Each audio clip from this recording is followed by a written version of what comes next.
You ever notice how you don't open your bank app the same way anymore? There was a time when you'd avoid it completely. Like, you already knew what you were going to see, and there was no reason to ruin your mood before breakfast. You'd wait until you absolutely had to look. Rent day, card decline, that little jolt of panic when you needed to transfer money and hoped it was still there. But now, it's different. You open it more often. Not obsessively, just enough. Enough to check, enough to reassure yourself, enough to confirm that the number hasn't secretly betrayed you overnight. And when it loads, it's not bad. Actually, it's kind of impressive. A few $1,000s, maybe right around $5,000. And there's this split second where you feel proud, quietly proud. Not the kind you post about or tell anyone, just that internal nod like, okay, I did something right here, asterisk. This took time. This took restraint. This took choosing boring stability over short-term relief. You remember how long it took to get here. The first $500, the first $1,000, the months where progress felt invisible, the moments where you wanted to dip into it and didn't, where you told yourself, just not yet. So yeah, for a moment, it feels good. And then it fades. Not in a dramatic way, no panic, no spiral, just this subtle tightening in your chest, like your body didn't get the update that things are supposed to feel different now. Your brain starts running its usual background scan. Rent, bills, groceries, car stuff, health stuff, job stuff, life stuff. And then that thought shows up, the one you didn't invite but recognize immediately. Why does this still not feel safe? Because $5,000 sounds like security. It sounds like the number where you exhale, where you stop bracing, where you finally feel like you're not one step away from chaos. But instead, it feels thin, like a jacket that's warm enough until the wind picks up. I spend way too much time thinking about money like this. Not the loud, flashy parts, not how to get rich, not how to flex progress, but the quiet psychological parts. The parts that live in your chest instead of your spreadsheet. Why certain milestones feel powerful in theory and disappointing in reality. Why people reach goals they chased for years and then feel oddly unchanged. And if you've ever hit what you thought was a good number and felt underwhelmed by how little peace it brought you, I need you to hear this clearly. That reaction is not a failure of gratitude. It's not negativity. It's not you being broken. It's you noticing something true. Because $5,000 doesn't mean what we've been taught to believe it means. And once you really understand why, not in a motivational way, not in a hustle your way out of it way, the discomfort starts to make sense. It stops feeling like something is wrong with you and starts feeling like information your brain is trying to give you. And information is useful. There's a quiet lie built into round numbers. They look official, they look complete, they feel like checkpoints, like once you reach them, something is supposed to unlock in the background. 5,000, 10,000, 25.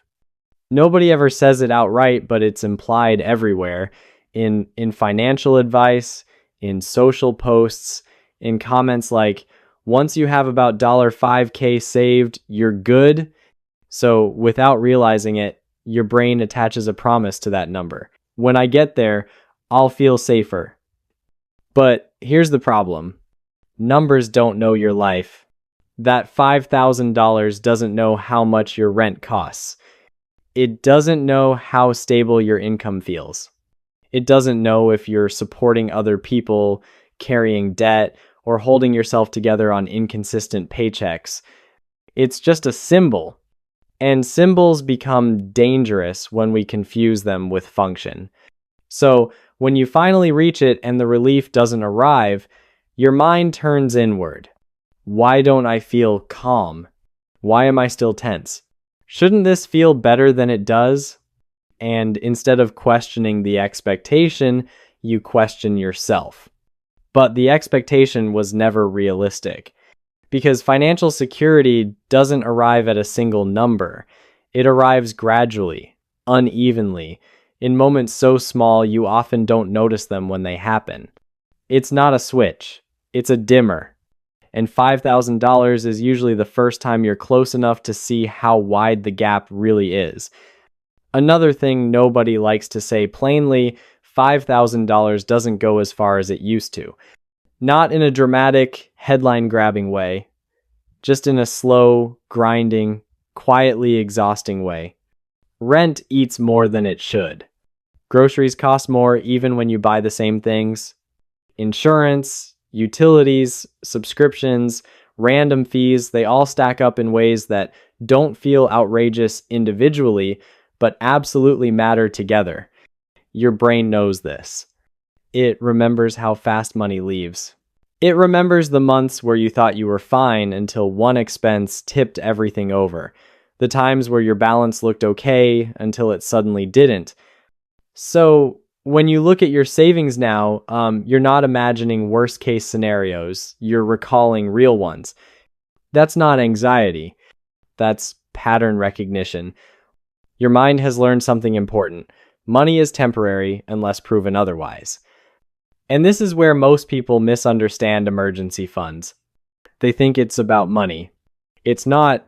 It's about time. Time to find another job without panic.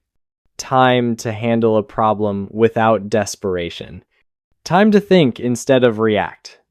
So when $5,000 feels insecure, what your brain is really asking is, how much time does this buy me if something goes wrong? For a lot of people, the honest answer is uncomfortable. A couple of months, sometimes less. And that's not because you're irresponsible. It's because your life costs what it costs. There's also this deeper reason $5,000 feels fragile. It can be erased by one event, one accident, one medical bill, one family emergency, one sudden change at work. Your brain hates that. It hates knowing that something you worked so hard to build could be undone by a single moment outside your control. So even when you're technically safer than you were before, you don't feel relaxed. You feel alert, not broke, but braced. Like you're standing under a clear sky, but still holding an umbrella because you know how fast weather can change. And when people say, at least you have savings, it doesn't land the way they expect. Because gratitude doesn't shut off vigilance. Your nervous system doesn't care about milestones, it cares about exposure. There's also a quieter pressure that sneaks in through comparison.